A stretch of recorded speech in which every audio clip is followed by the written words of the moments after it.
We have all read those newspaper articles about those families who have the abusive parents. Every time I hear about it or read about it, I get so sad.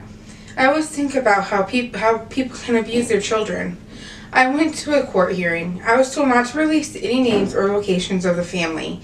The wife divorced the husband a while back because he was verbally abusive. She was afraid that he would eventually get physically abusive. When they initially got divorced, the dad got custody of the children. The judge made this decision because he had a good paying job in a large house. The mom only had a 2-bedroom apartment and worked at a fast food restaurant. The judge said that the children would be better suited with their dad and the mom would have weekend visits. When the mom would go to take the children home, they never wanted to go. They were always so scared to go. When she sat down to talk to them about why they were always afraid to go home, they said that their dad always yelled at them. They were afraid of him. When the parents had been together, he had never raised his voice at the children, so the mom was really worried. She met up with a social worker and they decided to go to court to try to get full custody of the 2 children. They ended up losing the case and everything stayed the way it was. They lost because they had no proof that the dad was verbally abusing the children. They only had the children's word for it. This case made me very upset. The judge didn't even take into consideration that the children were always afraid to be with their dad. The judge made the decision that the children were too young and didn't really understand what was happening. Chapter 4 of our book is called Listening Effectively. In this chapter, it explains that listening requires you to pay conscious attention. It explains that informational listening is when we are focused on gaining information. This is the type of listening that the judge, lawyers, and social worker had to do. They all had to listen to what information was being given and make a case or make a decision based on the information they had been given. This requires them to actually listen. I have never been to a court for anything. The closest thing I've ever seen is what is on television. I was surprised to see that it was not like the movies. Chapter 7 of our book says to combine multiple forms of evidence to support your ideas. The social worker did this.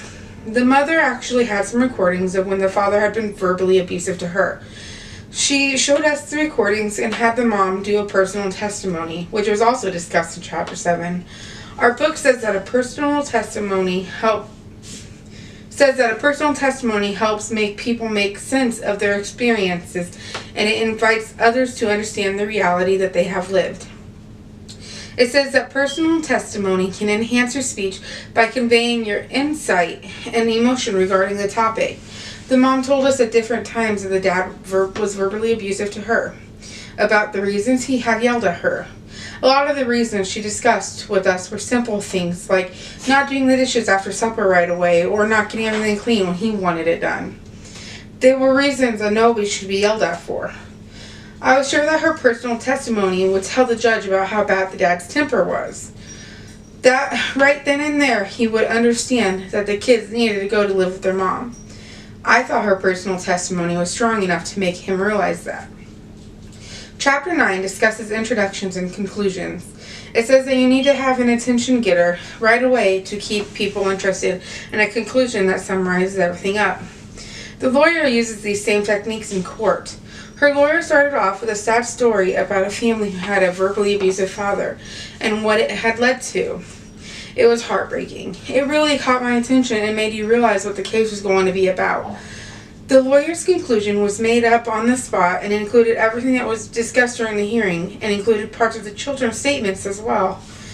Her lawyer really summarized the entire hearing up very well. Chapter 16 discusses persuasive speaking. It says that persuasion means the art of convincing others to give favorable attention to our point of view.